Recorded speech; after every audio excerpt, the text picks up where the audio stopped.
प्यारे बच्चों, आज कक्षा 11 कला वर्ग समाजशास्त्र के विद्यार्थियों के लिए ऑनलाइन शिक्षण व्यवस्था शुरू की जा रही है। इस ऑनलाइन शिक्षण व्यवस्था में आपको ध्यान देना है, पढ़ना है और साथ ही साथ उसे लाइक भी करना है, सब्सक्राइब भी करना है। प्यारे बच्चों, आज कक्षा 11 समाजशास्त्र सोशियोलॉजी का पहला अध्याय समाज का परिचय, इंट्रोडक्शन ऑफ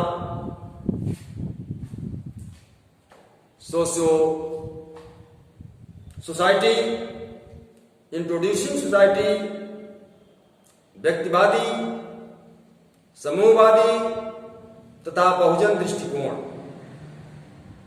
अभी आपको ये समझना है समाज क्या है, सोसाइटी क्या है,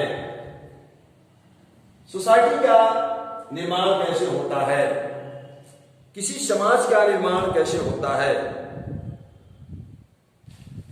निश्चित रूप से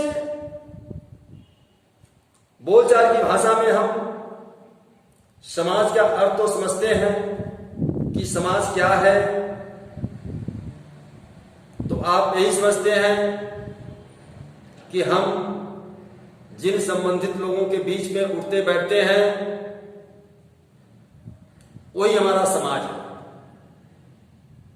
इसी तरह जिन लोगों से हम आर्थिक या राजनीतिक संबंध रखते हैं अथवा जिनके साथ रहकर हम मनोरंजन करते हैं अथवा भ्रमण पर निकलते हैं,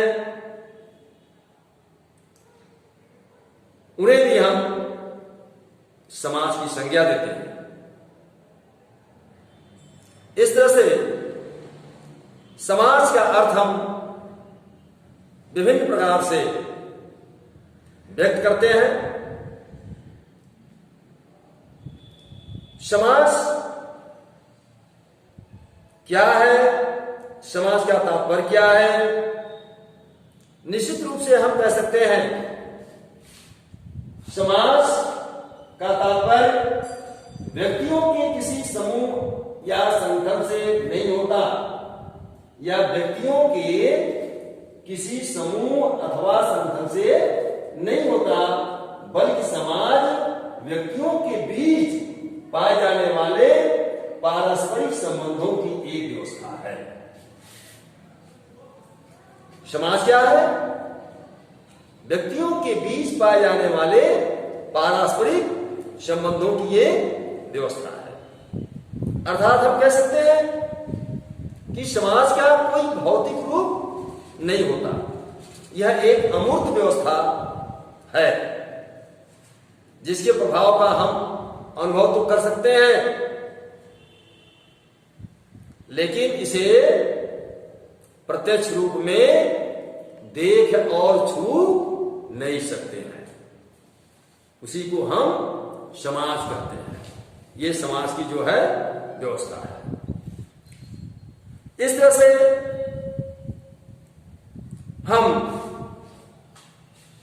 समाज की परिभाषा भी निकाल सकते हैं। अर्थात समाज सामाजिक संबंधों की व्यवस्था है। Society is a system of social relationships. Society is a system of social relationships.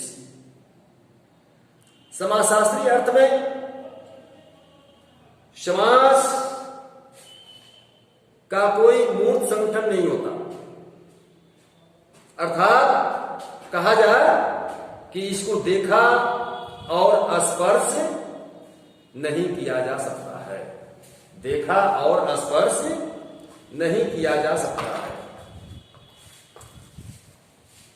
इसी शब्द को मैकाइवर ने परिभाषित किया है कि समाज सामाजिक संबंधों का एक जाल है। Society is the web of social relationships. इस कथन का उद्देश्य केवल यह स्पष्ट करना नहीं होता कि समाज का निर्माण व्यक्तियों से नहीं होता, भाई होता तो जरूर है, बल्कि व्यक्तियों के बीच पाए जाने वाले संबंध जब एक व्यवस्था के रूप में बंध जाते हैं, तब इसी व्यवस्था को ही हम समाज कहते हैं। ये नहीं कि समाज के बीच में हम उठते हैं, बैठते हैं और उनके बारे में कोई हम जानकारी नहीं रख पाते हैं तो उसे हम समाज नहीं कहेंगे। समाज के बीच, व्यक्तियों के बीच हम उठते हैं, बैठते हैं, उनसे संबंध रखते हैं और पारस्परिक संबंध रखते हैं, अर्थात उनके बारे में हम विशेष जानकारी प्राप्त करते हैं, उनके व्यक्तित्व के बारे में जानकारी प्राप्त करते हैं, तब जाकर के एक समाज का उदय होता है। वहीं से समाज की उत्पत्ति होती है, अर्थात समाज की हम परिभाषा निकाल लेते हैं। तो इस तरह से सामाजिक